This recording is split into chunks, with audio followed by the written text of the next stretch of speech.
ሉዓላዊነት ስንል የቴክኖሎጂ ሉዓላዊነት አለ። ውድድር ያው በርካታ የቴክኖሎጂ ስራዎች የሚታዩበት ችግራችን እንደሚታወቀው ክህሎት ነው።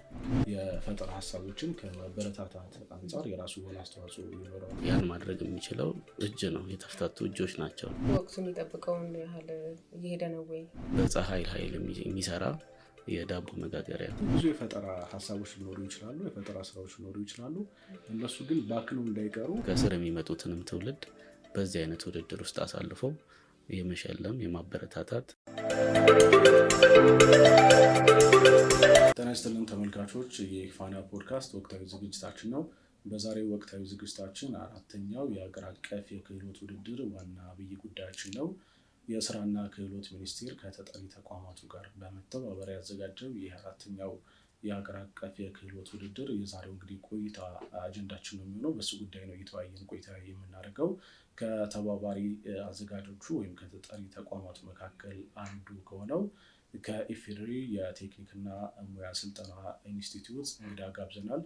እናንተም አብራችሁ እንድትቆዩ የአክብሮት ግብዣችን ነው። አመለወርቅ፣ እንግዲህ የዛሬው የመወያያ አጀንዳችን አራተኛው ሀገር አቀፍ የክህሎት ውድድር ነው። ቀደም ሲል እንደጠቀስኩት ከአንዱ ተባባሪ አዘጋጅ ከሆነው ከኢፌዴሪ የቴክኒክና ሙያ ስልጠና ኢንስቲትዩት እንግዳ አለን። የኢንስቲትዩቱ የቴክኖሎጂ ዲዛይን የልማትና የምርት ዳይሬክተር ነው። ሮቤራ ዳባ፣ እንኳን ደህና መጣህ ወደ ፋና ፖድካስት። እንኳን ሰላም ቆያችሁ። እንዳልከው ነው ብሬ፣ እንግዲህ ከተለያዩ ክልሎች የተውጣጡ የፈጠራ ባለሙያዎች ወይም ደግሞ ተወዳዳሪዎች ስራዎቻቸውን የሚያቀርቡ ይሆናል እስከ ቅዳሜ ድረስ ማለት ነው። አሁንም እያቀረቡ ነው የሚገኙት። እንግዲህ ብሩህ አእምሮዎች በክህሎት የበቁ ዜጎች በሚል መሪ ሀሳብ ነው እየተካሄደ የሚገኘው ይህ ውድድር።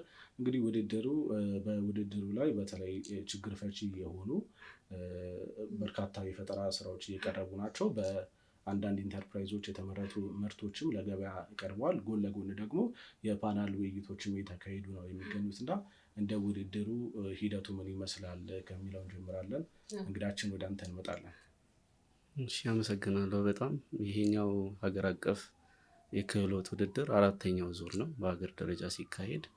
ይህ ደግሞ ሀገራችን ባለፈው በሶስተኛው የክህሎት ውድድር ላይ ዓለም አቀፍ የክህሎት አባል ሆናለች። በ2024 ማለት ነው በሊዮን ፈረንሳይ በተካሄደው ውድድር ላይ 88ኛዋ የክህሎት አባል ሆና ተመዝግባለች ማለት ነው። እዛ ላይም በሶስት ሙያዎች ተወዳድረናል እንደ ሀገር። በቀጣይም አራተኛው ዙር ላይ ሻናይ በሚካሄደው አራተኛው ዙር ነው 48ኛው ዙር ዓለም አቀፍ የክህሎት ውድድር ላይ ተሳታፊ ትሆናለች ማለት ነው። በ2026 ሴፕቴምበር ወር ላይ በፈረንጆች አቆጣጠር ይካሄዳል። እዛ ላይ ተሳታፊ ትሆናለች እና በዛ መሰረት ሀገር አቀፍ አራተኛው ዙር ሀገር አቀፍ የክህሎት ውድድር እየተካሄደ ይገኛል ማለት ነው። በስራና ክህሎትና ተጠሪ ተቋማት ትብብር መሰረት ማለት ነው። ስለዚህ አጠቃላይ የውድድሩ ዓላማ በቴክኒክ ሙያ ተቋማት ሀገር አቀፍ ውድድር ነው የሚካሄደው። በቴክኒክ ሙያ ተቋማት ውስጥ አጠቃላይ በሀገር ደረጃ የተዋናዮች እዛ ውስጥ ያሉ ተዋናዮች፣ ሰልጣኝ፣ አሰልጣኝ እንዲሁም ደግሞ ኢንተርፕራይዞች ጭምር ውድድር የሚካሄዱበት ይሆናል። የሚካሄዱበት ዘርፍም የክህሎት ዘርፍ አለ፣ የቴክኖሎጂው ዘርፍ አለ፣ እንዲሁም ደግሞ የአፕላይድ ሪሰርች ዘርፍ አለ ማለት ነው እና ወይም ደግሞ ተግባራዊ ምርምር የምንለው ዘርፍ አለ። ስለዚህ ይሄ ውድድር ተወዳዳሪነትን በክልሎች መካከል እንዲሁም ደግሞ በባለሙያዎች መካከል ተወዳዳሪነትን በመጨመር የስልጠናውን ብቃት የማረጋገጥ እንዲሁም ደግሞ የአሰልጣኞችን ጥራት የመጨመር ይሆናል የውድድሩ ትልቁ ዓላማ ማለት ነው። እንግዲህ ያው ቅድም እንዳለው ከየክልሎች የተውጣጡ ናቸው እነዚህ ቴክኖሎጂ ፈጠራ ይዘው የመጡ ተወዳዳሪዎች ማለት ነው። እንዴት ነው መስፈርቱ? በምን መንገድ ተመረጡ የሚለውን ነገር እናውራ። እሺ፣ አመሰግናለሁ። አጠቃላይ በክህሎት ዘርፉ ካየን ሁሉም ከታች ከኮሌጅ ደረጃ ነው የሚጀምረው ውድድሩ። በየክልሉ ከክልል የተወጣጡ ተወዳዳሪዎች ናቸው ከታች ማለት ነው። ክልል ላይ ግን በኮሌጅ ደረጃ ውድድር ይካሄዳል። በኮሌጅ አንደኛ የወጡት ለክላስተር ደረጃ ውድድር ይመረጡና ክላስተር ዘርፍ ደረጃ ላይ ውድድር ያደርጋሉ። ከዛ አንደኛ የወጡት ደግሞ በክልል ደረጃ ተወዳድረው በክልል ወይ ሁለቱም ደግሞ የከተማ አስተዳደሮች አሉ በዛ ደረጃ ይወዳደሩና አንደኛ የወጡት በ12ቱ ክልሎች እና በሁለቱ የከተማ አስተዳደሮች አንደኛ የወጡት ናቸው ወደ ፌዴራሉ ውድድር የሚመጡት ማለት ነው። ናሽናል ሌቭል ላይ የሚመጡት እነሱ ናቸው። ስለዚህ አጠቃላይ ያለፉት ሂደት ይሄን ይመስላል ማለት ነው። ይሄ የመጨረሻው የማጠቃለያው ውድድር ነው ማለት ነው። ይሄ ውድድር በቁጥር ለመግለጽ ያህል በክህሎት ወደ 172 ተወዳዳሪዎች በመወዳደር ላይ ይገኛሉ ማለት ነው። ከዛ የቴክኖሎጂ ውድድር ደግሞ ካየን አክቹዋሊ የክህሎት ውድድር በሰልጣኞች ብቻ የሚደረግ ውድድር ነው። ሰልጣኞች ብቻ ናቸው የሚወዳደሩት። ያ ዓለም አቀፍ ስታንዳርዱን ለማስጠበቅ የተካሄደበት ነው ማለት ነው። የቴክኒክና ሙያ ሰልጣኞች ማለት ነው። ሰልጣኞች የቴክኒክና ሙያ ሰልጣኞች ናቸው እዛ የክህሎት ውድድር ላይ የሚሳተፉት ማለት ነው።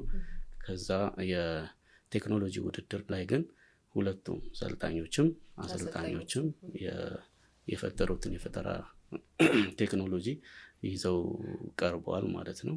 ይህም ወደ 38 የሚደርሱ ቴክኖሎጂዎችን አቅርበዋል ማለት ነው። ከዛ ውጪ አፕላይድ ሪሰርች ወይ ደግሞ የተግባር ምርምር የምንለው ላይ ወደ 14 የምርምር ሀሳቦች ቀርበው ተካሂዷል ማለት ነው። ይሄ ጎን ለጎን ሲምፖዚየም ይካሄዳል። የቴክኖሎጂ ኤክስፖ አይነት ማለት ነው። ወደ 91 ሲምፖዚየም ለማቅረብ 91 ቴክኖሎጂዎች ቀርበዋል ማለት ነው። ከየክልሉ በፌደራል ደረጃ ይሄን ይመስላል ማለት ነው እየተካሄደ ያለው። አንድ መሪ ሀሳቡ ላይ እንደተነሳው በክህሎት የበቁ ዜጎችን ከመፍጠር አንጻር እሱን ዓላማ አድርጎ ነው የተነሳው እና በውድድሩ ላይ የቀረቡ ያሉ የቴክኖሎጂዎች የፈጠራ ሀሳቦች እንዴት ናቸው ሲገመገሙ?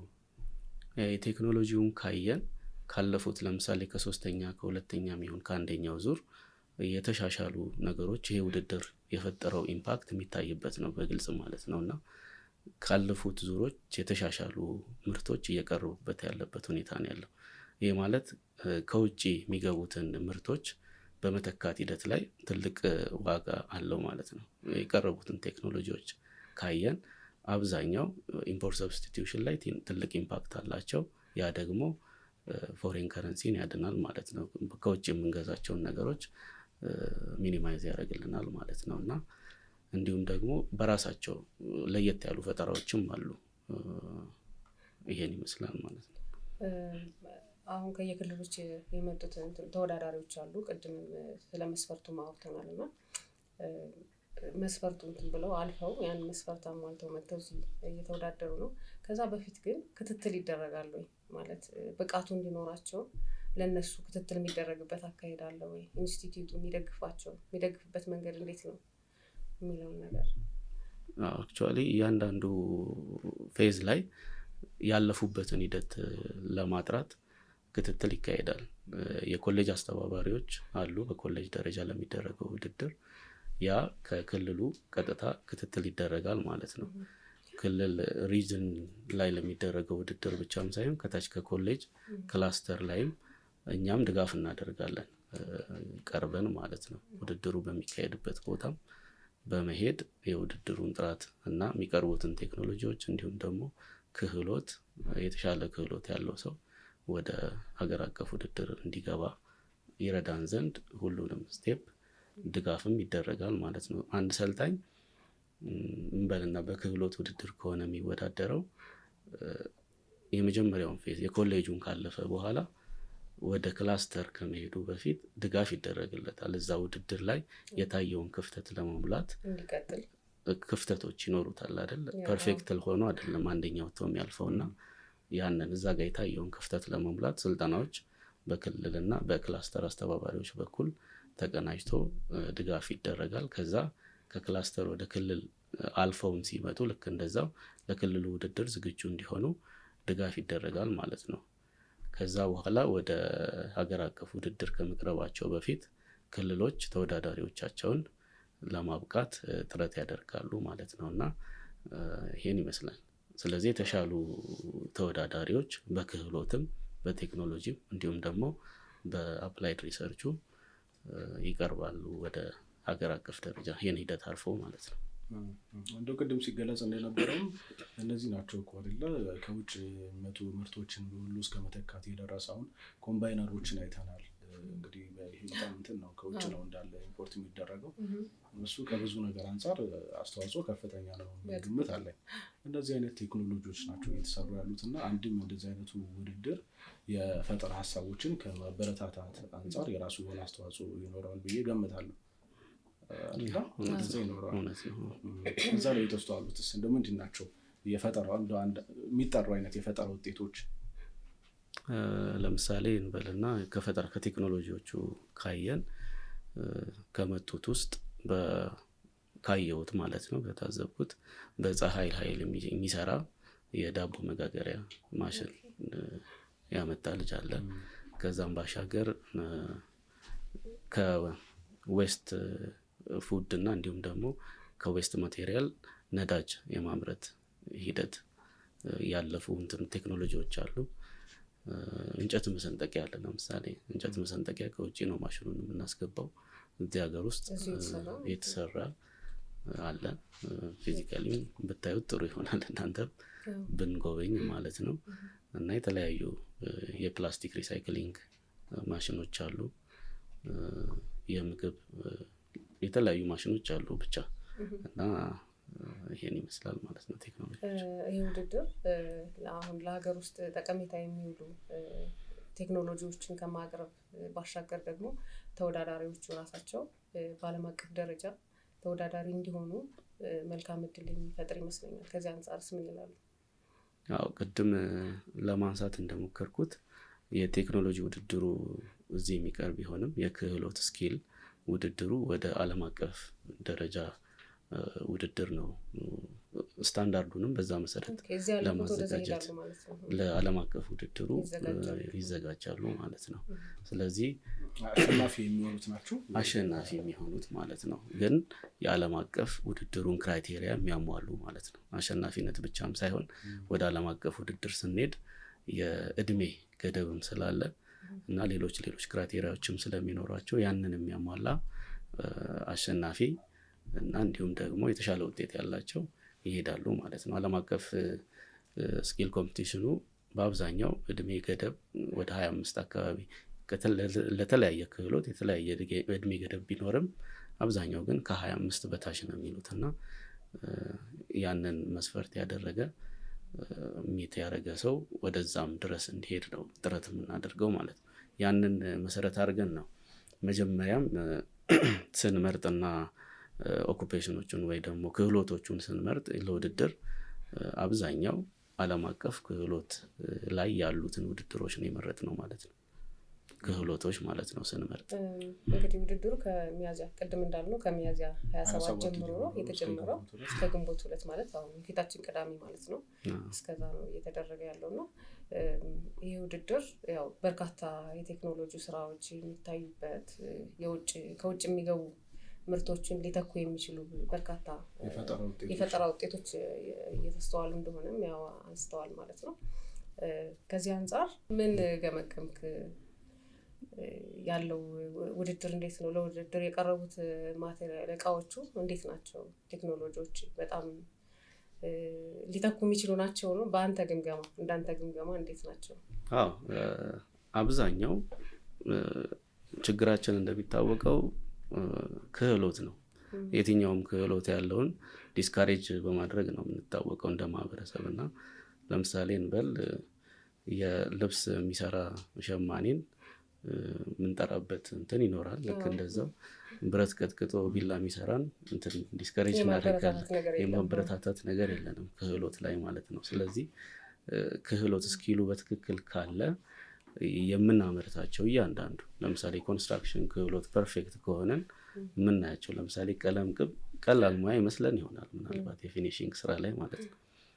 እና እያንዳንዱን በር ላይ ካያችሁ ቤት ውስጥ ካያችሁ ለምሳሌ የዘኮሎ ታች ላይ ያለው ፐርፌክት አይሆንም ካያችሁት ማለት ነው። እና ቀለም ይነካዋል። አንዱን ቀለም መንካት የሌለበትን ፓርት ቻክ መንካት የሌለበትን ቻክ ይነካል። እና ያ ስኪል ነው እና ክህሎት መበረታታት ያለበትና ሀገርን መቀየር የሚችል ክህሎት ነው። ክህሎት ያላቸውን ሙያ ያላቸውን ሰዎች ማበረታታትን ያለብንና ከዛ አንፃር ትልቅ ቫሊ ይኖረዋል ማለት ነው። ስለዚህ ቴክኖሎጂዎችም አሁን ከታች ተመርተው የሚመጡት እኛን ነው የሚመስሉት፣ እጃችንን ነው የሚመስሉት እና ክህሎቱ ፐርፌክት ጥሩ እየተሻሻለ ከመጣ የምናመርታቸውም ቴክኖሎጂዎች የተሻሉ እና ሀገር ሊለውጡ ሊቀይሩ የሚችሉ ነው የሚሆኑት እና ከውጭ ከሚገቡት እዚህ የሚመረቱት ትልቁ የኳሊቲ ችግር የሚባለው የክህሎት ልዩነት ነው እና ያንን ጋፕ የማሟላት እና የመድፈን ስራ ነው እዚህ ላይ እየተሰራ ያለው እና ከሞላ ጎደል ካለፉት ቅድም እንዳልኩት ከሶስተኛውም ዙር ካየን ይሄኛው ዙር ደና ፐርፌክት የሆኑ ምርቶች የቀረቡበት ነውና ደና ናቸው ብዬ ነው ማስበው። በጣም ጥሩ።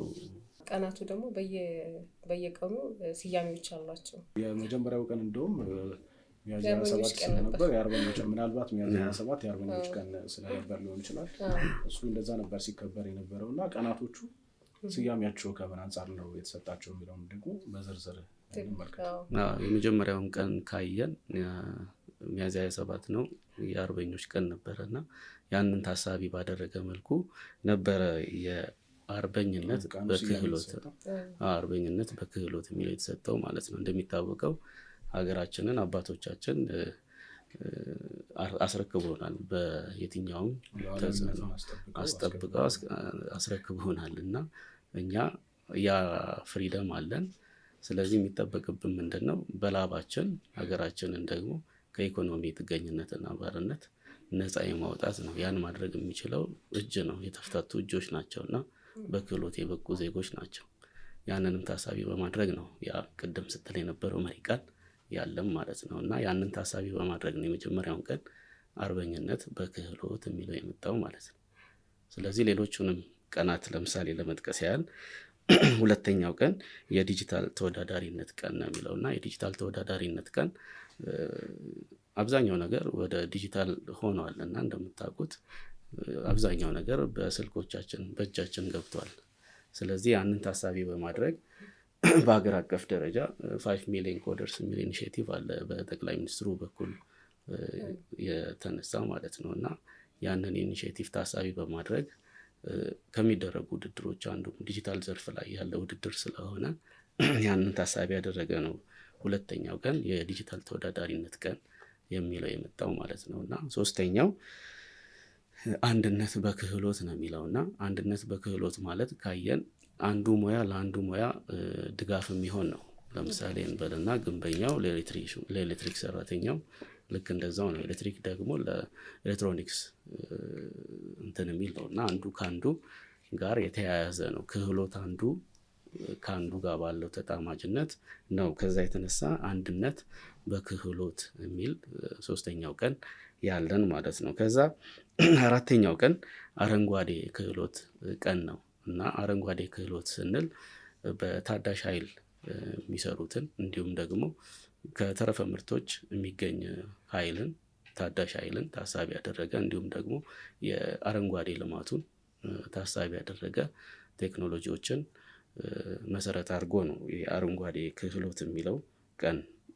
አምስተኛው ሀገር በቀል ክህሎት ቀን ነው እና እንደምታውቁት ከዚህ በፊት ዲስካሬጅ ተደርገው ወደ ኋላ ቀርቶ ይሆናል እንጂ በሀገር በቀል ጥሩ ብዙ ክህሎቶች ነበሩ።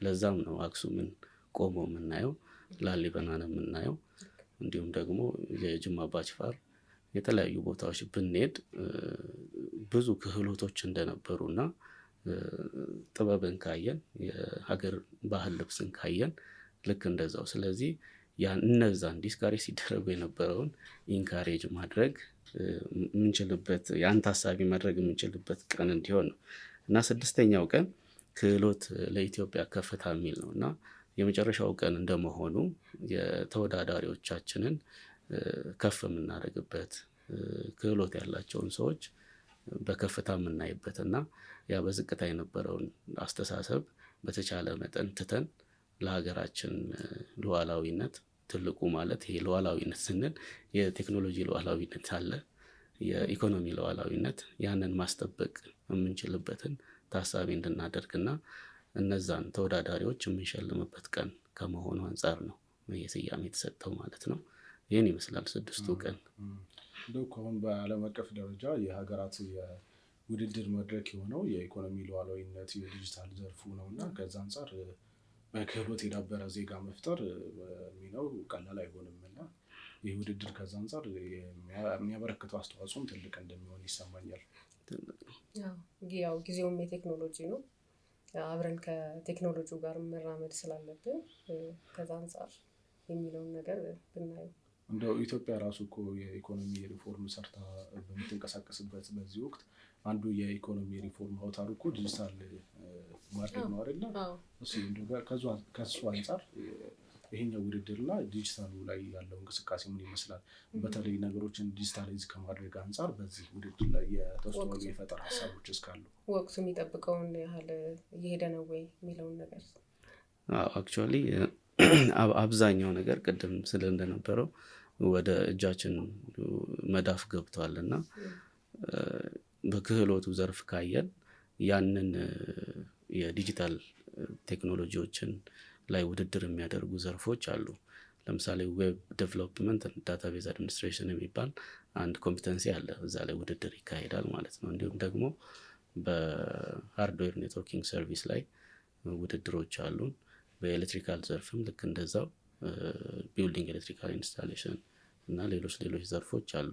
ኤሌክትሮኒክስ ላይ ዲጂታል ዘርፉ ላይ ማለት ነው እና በቴክኖሎጂውም ለውድድር የቀረቡ ይኖራሉ በዛ በዲጂታል ዘርፍ ማለት ነው እና አብዛኛው ነገር እንዳየነው ወደ አርቲፊሻል ኢንተለጀንስ ሄዷል ብዙ ነገር።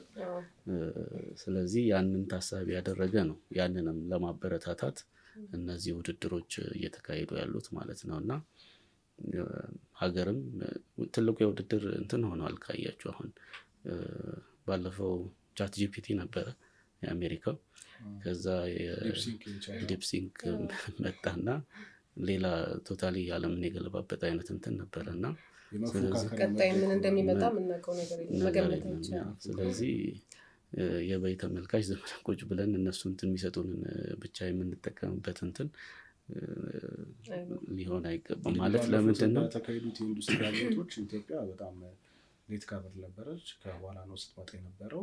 በአግባቡ አልነበረም፣ ፈጣን አልነበረችም እና በዲጂታሉ ዘርፍ ይመስለኛል ጥሩ እየሄድን ነው። ትኩረት እየተሰጠ ይመስለኛል።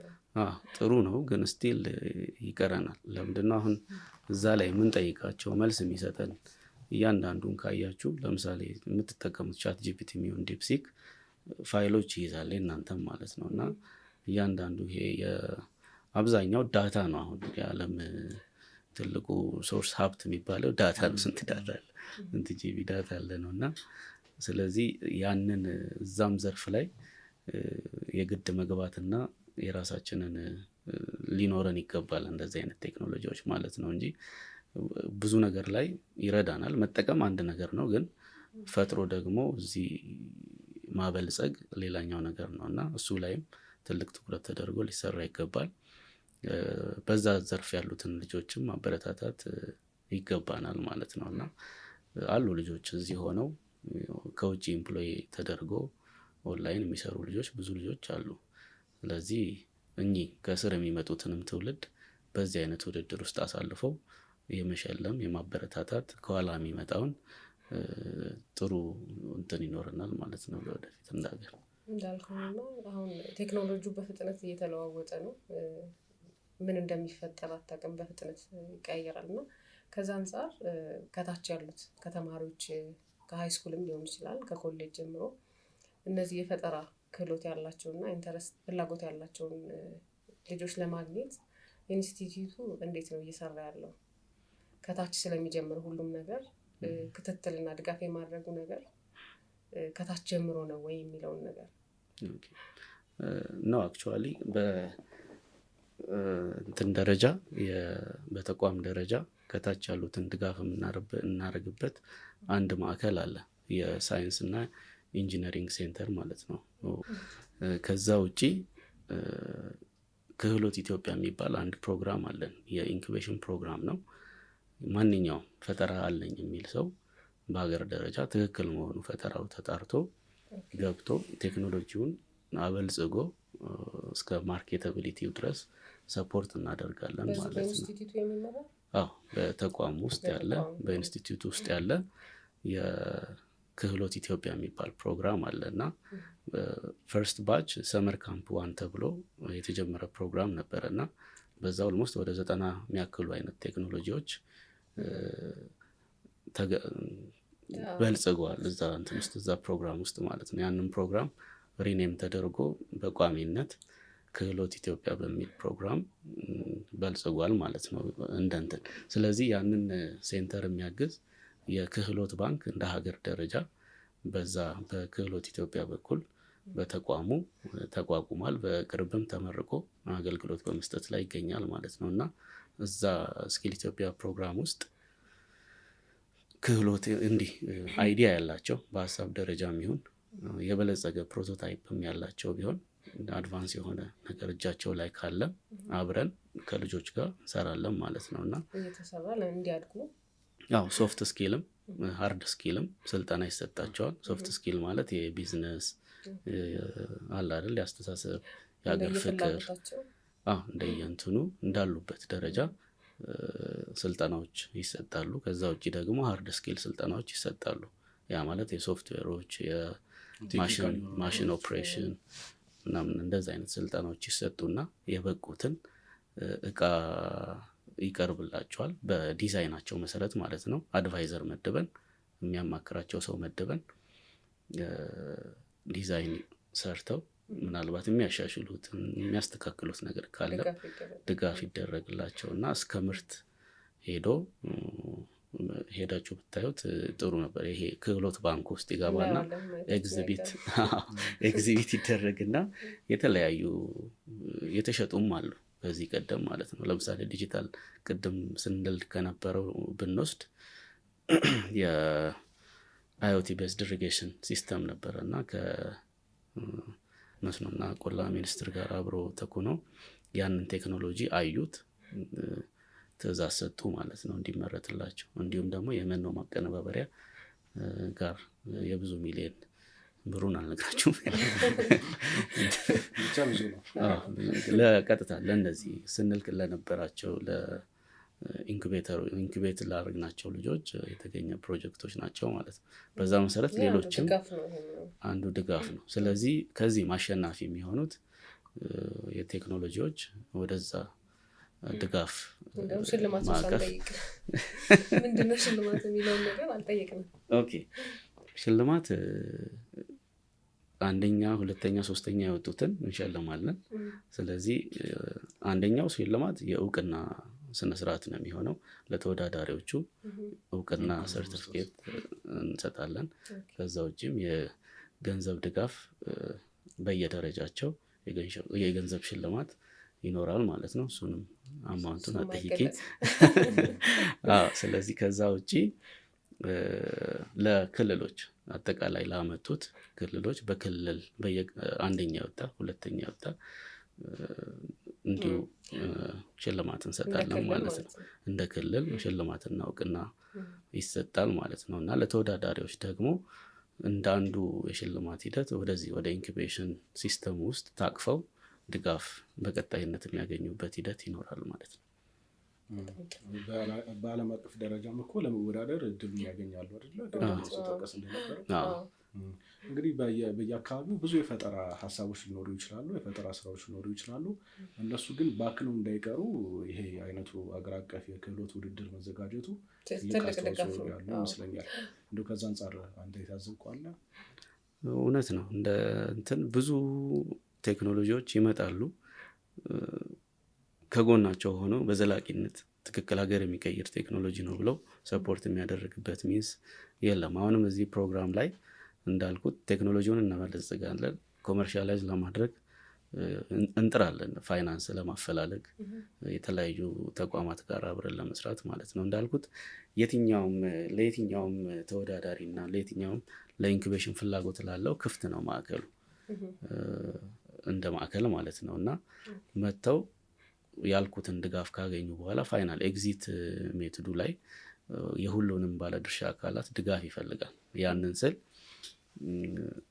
አንድ ተቋም ነው፣ ስራና ክህሎት ሚኒስቴርም ቢሆን ተቋሙ ፌዴራል ቴክኒክና ሙያ ተቋም ኢንስቲትዩት አንድ ተቋም ነው እና እንደ አንድ ተቋም ማድረግ የሚችለውን ሰፖርት ብቻ ነው ማድረግ የሚችለው። ግን ሀገር ደግሞ በዛ በአንድ ተቋም ሁሉም የየድርሻውን የፋይናንስ ተቋማት ስታርታፖችን ይሄ መነሻ ሀሳብ ያላቸውን ድጋፍ የማድረግ ባህሉ የወረደ ነው እና እዛ ስታርታፖችን ሰፖርት አድርጎ ፎርም ከሚደረገው ካምፓኒ እነሱ ፎርም ከሚያደርጉት ካምፓኒ ሼር ይዞ መስራት የሚችሉ ባለሀብቶች ቢኖሩ፣ ባንኮች፣ የተለያዩ የገንዘብ ተቋማትም አብረውም ቢሰሩ በዚህ አጋጣሚ ጥሪ ያቀርባለሁ ማለት ነው። ይሄ የፈጠራ ውድድሩም እኮ ይሄ አገር አቀፍ የክህሎት ውድድሩ በዚህ ላይ የሚቀርቡ የፈጠራ ሀሳቦች ባለሀብቶችም ይጎበኛሉ አይደለ? እነሱንም የፈጠራ ስራዎቹንና ባለሀብቶችን ለመደገፍም እድሉን ያገኛሉ ማለት ነው። በዚህ አጋጣሚ ከማገናኘትም አንጻር ትልቅ አስተዋጽኦ ያለው ይመስለኛል። ትልቅ አስተዋጽኦ አለው። የጎበኙትም ስለሆነ አሁን በተቋማት ደረጃና የተጎበኘም ስለሆነ እየተጎበኘ ነው። ግን ትልቁ በሀገር ምርት አምኖ የመጠቀም ባህል ሊኖረን ይገባል። ይሄ በተለይ ይሄ ማሽነሪዎች ላይ ያለን ሪሊያንስ የተሻለ ነው ባይዘ የሀገር እንትን ያ ማለት ጥገናው ያስፈልግ በቅርበት የምናገኘው ነው የሚሆነው። ማሽነሪዎቹ ያን ያህል ሶፊስቲኬትድ ላይሆኑ ይችላሉ። ቢሆኑም ባለሙያዎቹ እዚሁ ስለሆነ ኢዝሊ ሜንቴን ማድረግ ይቻላል እና እነዛን አድቫንቴጆች አይተው ኢምፕሩቭ የሚደረጉ ሲታዩ ፊዚካሊ ላይ አምር ይችል ይሆናል ምናልባት፣ ግን የሚፈለገውን ፐርፎርም ያደርጋል። አሁን ግን ፊዚካሊ የሚያማምሩ ቴክኖሎጂዎች እየመጡ ነው። የፊኒሽንግ ስራውም ጥሩ እየሆነ መጥቷል ማለት ነው። ብዙ ጊዜ በፊኒሽንግ ነው የሚታሙት የኛ ሀገር ምርቶች እና የግንዛቤ ማስጨበጡ ነገርስ በሀገር ምርት ስለመኩራት በዚህ ዙሪያ እናንተ እንደ ተቋም የሄዳችሁበት ሂደት ይኖር ይሆን? የሚለውንም ነገር እንደመልክትም እንግዲህ ትልቁ ያው እንደ ሚዲያ ከሚዲያም የሚጠበቅ ነገር አለና የምንጠቀማቸውን የምናሳያቸውን ነገሮች የሀገር ውስጥ የማድረግ ካልቸሩ ሁሉም ቦታ ላይ ነው መስረት ያለበት እና በተለይ ቴክኖሎጂዎች ላይ ትላልቅ ሀብት ይዘው የሚሄዱ ናቸው ከውጭ ሲገቡ ማለት ነው እና እነዛን ሰብስቲቲዩት ማድረግ መቻል ትልቅ ኢፈርት ይጠይቃል እና አብቅተው አምርተው መሸጥ ሲያቅተው ሰው ትንሽ ፊል ያደርጋል እና ስለዚህ ሀገር በቀል እንትኖችን ከማበረታታት አንጻር የተመረቱ ቴክኖሎጂዎችን ሀገር ውስጥ ከውጭ እንዳይገቡም የመንግስትም ቢኖር ጥሩ ነው ብዬ ነው የማስበው። ከዛ ውጭ ባለሀብቶች ሪሶርስ ናቸው እና እነዚህ ቴክኖሎጂዎች ኢንቨስት የማድረግ ካልቸር ቢኖር ሀሳብ ያላቸውን አስጠግተው አሰርተው ኢንቨስት የማድረግ ካልቸሩ ቢኖር ጥሩ ይመስለኛል። ምናልባት ባጃይን ታውቁት ይሆን? አንድ ባለሀብት ቴክኖሎጂስት እሷን እንደዛ ኢንኩቤት የማድረግ ካልቸርን እያመጣ ነው። 100 ሺህ ብር እየሸለመ የነበረው ግን አሁን ወደ እሱም አቅርቦ በራሱ ሾፖች ውስጥ ሀሳብ ያላቸውን እንዲያበለጽጉና ራሳቸውን ካምፓኒ ፎርም እንዲያደርጉ አስፈላጊ ከሆነ ከካምፓኒው ላይ ሼር ሆልደር መሆን ይቻላል እንደ ባለ ሀብት ማለት ነው እና ፕሮዳክቱን ሲሸጡ የራስን ሼርም መውሰድ ይቻላል። ያ ካልቸር መኖር አለበት። ልክ አሜሪካ ውስጥ አለ አይደል ቴክኖሎጂ የሚበለጽግበት አንድ መንደር አለ እና እዛ መንደር ውስጥ ትላልቅ ባለ ሀብቶች አሉ አንተ የሚያደርጉ ማለት ነው። ስለዚህ እነዛ አይነት ካልቸር ያ ካልቸር እዚህም ቢመጣ ጥሩ ነው ብዬ ነው የማስበው። ሀሳብ ያለውን እንደ ሪሶርስ የማየት እና አብሮ የመስራት ባህል ቢኖር፣ ስታርታፕን የመደገፍ ባህል ቢኖር፣ እነዚህ የመጡትን ቴክኖሎጂዎች ወደ ማርኬት የማስገባት እንትኑ ቢኖረን ጥሩ ነው ብዬ ነው የማስበው። ሀሳብ ያላቸውና ገንዘብ ያላቸው ቢገናኙ እንደገና ደግሞ ከጥራት አንጻርም የሚሰጠው ቅሬታም ዝም ብሎ ወደ ጎን መተው አይቻልም። ያው ችግሮቹም ስላሉም ይመስለኛል አንዳንዴ ሙሉ በሙሉ በጅምላንት ማለትም ስለማይቻል፣ ስለዚህ ከጥራቱ አንጻርም ሁሉም የበኩሉም እንደ ኢንስቲትዩትም የራሳችሁን እንትን ማድረግ ያለባችሁ ይመስለኛል አይደል? እንደ ሁሉም የየድርሻውን መወጣት አለበት።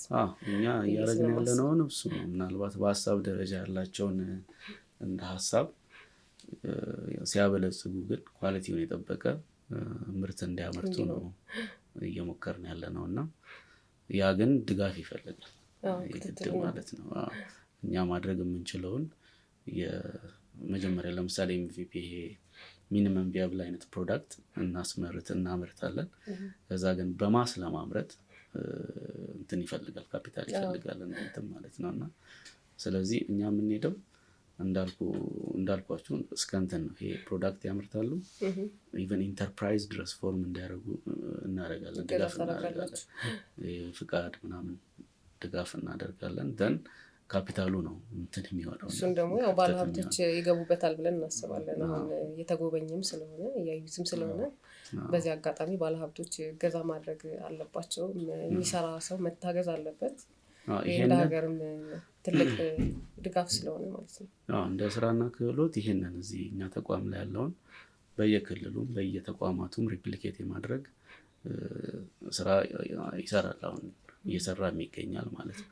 በአንድ ተቋም የሁሉ የሀገር ሰፖርት ማድረግ ስለሚከብድ ሁሉም ክልሎች እንደዚህ ሳምፕል መሆን የሚችሉ ኢንኩቤሽን ፋሲሊቲ እና ኢንኩቤሽን ሴንተሮች ፎርም በቅርብ ያደርጋሉ ብዬ አምናለሁ። እንግዲህ በዚህ የሀገር አቀፍ የክህሎት ውድድር ላይ ቆንጆ የሚባሉ የፈጠራ ሀሳቦች ቀርበዋል አይደለ? የቴክኖሎጂ ውጤቶች ቀርበዋል። ግን ያው ውድድር ስለሆነ ከ1 እስከ 3 ያሉት ብቻ ናቸው አይደለ? ፋይናሊ ቅድም ሲገለጽ እንደነበረው የሚያሸንፉት እውቅናም የገንዘብ ሽልማትም ያለውና ውድድር ስለሆነ 3ቱ ሊመረጡ ይችላሉ እንጂ ከዛ በኋላ ያሉትም በጣም ጥሩ የሚባል አይዲያ ያላቸው ስራ ያላቸው ሊሆኑ ይችላሉ። እና የእነሱ ዕጣ ፈንታ ምንድን ነው? ከዛ በኋላ በእናንተ በኩልስ ምን አስባችኋል? እነሱ እንዳልነው ነው። ምናልባት ደረጃ 1ኛ ስለወጣ 2ኛ ስለወጣ ሳይሆን ከታች ያለውም የተሻለ ለሀገር ጥሩ እንትን እስካለው ድረስ ሁሉም በየደረጃው በየክልሉም ያለው እንትን ድጋፍ ማድረግ አለባቸው። እኛ ግን ማድረግ የምንችለውን የተመረጡትን አሁን ካሉት ከቀረቡት ቴክኖሎጂዎች እንደ ሀገር ደረጃ ፕራዮሪቲ ሴክተርስ ብላ ሀገር ያስቀምጣቸዋል እና ለነዛ ለፕራዮሪቲ ሴክተሮች ቅድሚያ ለሚሰጣቸው ዘርፎች ቅድሚያ በመስጠት እንሰራለን ማለት ነው። ቅድም ሲገለጽ እንደነበረው ከዚህ ውድድር በጣም ቆንጆ የሚባሉት በዓለም አቀፍ ደረጃም የመወዳደር እድል ያጋጥማቸዋል ያገኛሉ እና ከዚህ በፊት 3 ጊዜ ተካሂዷል ሀገር አቀፍ የክህሎት ውድድሩ። በዛ ይህን እድል ያገኙ ይኖሩ ይሆን? ቅድም እንዳልኩት 3ኛው ሀገር አቀፍ ውድድር ላይ ነው 3 ተወዳዳሪዎች በ3 ዘርፍ ማለት ነው ተመርጠው ሊዮን ፈረንሳይ የተካሄደው ውድድር ላይ ዓለም አቀፍ ውድድር ላይ እዛም ነው አባል የሆነው ባይዘይ። ስለዚህ እዛ ላይ ውድድር አድርገዋል በ3ቱ ሙያ ማለት ነው። 2 ሴት 1 ወንድ ተወዳዳሪ ውድድር አድርገው ተሞክሮ ወስደው ተመልሰዋል። ውጤታቸውስ እንዴት ነበረ?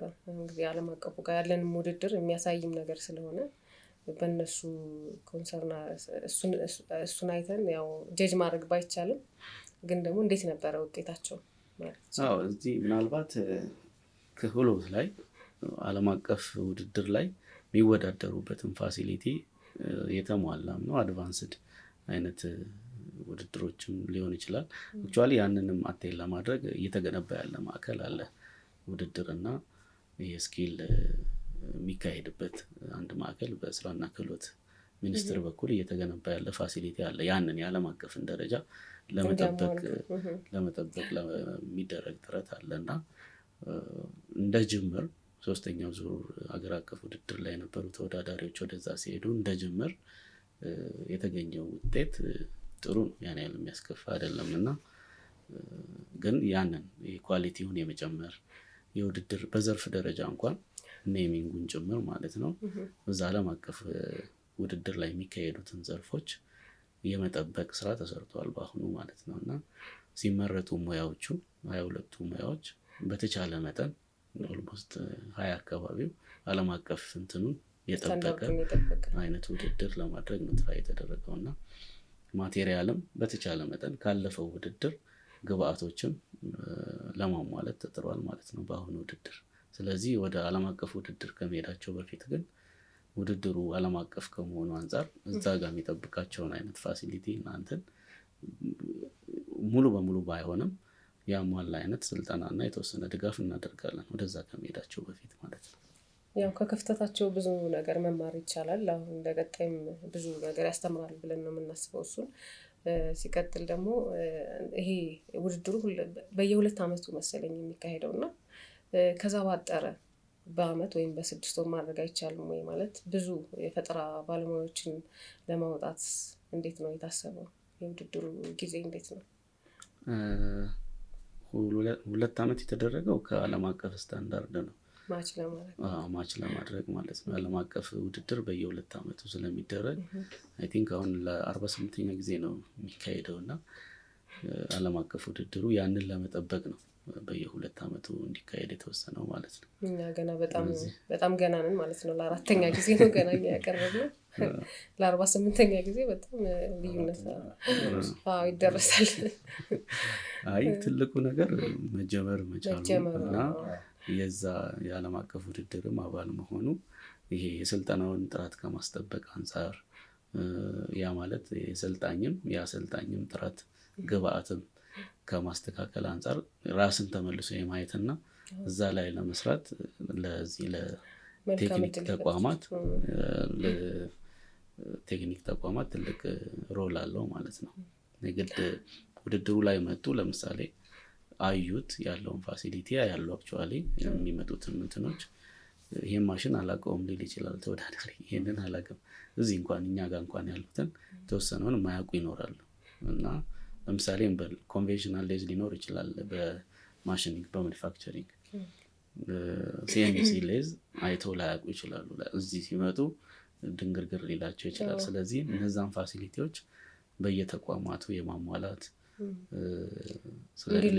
እንዲላመዱ ኖሮም ደግሞ የማይሰለጥኑበት ሊኖሩ ስለሚችሉ ስልጠናው ላይ ከእንደገና ራሳቸውን እንዲያዩ አሰልጣኞችም ጭምር ያላቸውንም ብቃት ተመልሰው ራሳቸውን እንዲያዩ ይደረግበት ነው። ቅድም እንዳልኩት የክህሎት ስኪሉ ላይ አሰልጣኞች ባይወዳደሩ በቴክኖሎጂው ላይ ስለሚወዳደሩ እንዲሁም ደግሞ በአፕላይድ ሪሰርቹ በተግባር ምርምሩ ላይ ስለሚወዳደሩ ያውቁታል። ጋፓቸውን እያዩበት ይሄዳሉ። እዚህም ልጆች ሲወዳደሩ ያያሉ ይታዘባሉ እና እሱ ላይም ክፍተታቸውን እያዩ የሚሞሉ ይሆናል ማለት ነው። ያ ታሳቢ ያደረገ ነው አክቹአሊ ይሄ ውድድር እና ትልቅ ኢምፓክት ፈጥሯል። አሁን ከ3ኛው ወደ 4ኛው ስንመጣ ያንን የተሻሻለ ነገር ኢቭን ከቴክኖሎጂ ውጤት እንኳን ብናይ የተቀየሩ ብዙ ነገሮች አሉ። ስለዚህ ዘግይተንም ብንጀምር ጥሩ እየፈጠን ነው ማለት ነው። ጥሩ ኢምፓክት ይፈጥራል። እንደ በሀገር አቀፍ ደረጃ ለመወዳደር በየክልሉ የማጣራት ስራ ተሰርቶ ነው አይደል ወደዚህ የሚደርሱት እና ይሄ ማለት በትኩረት መስራት ይጠይቃል። በክልል ደረጃ እዚህ አካባቢ ያለው እንቅስቃሴስ ምን ይመስላል?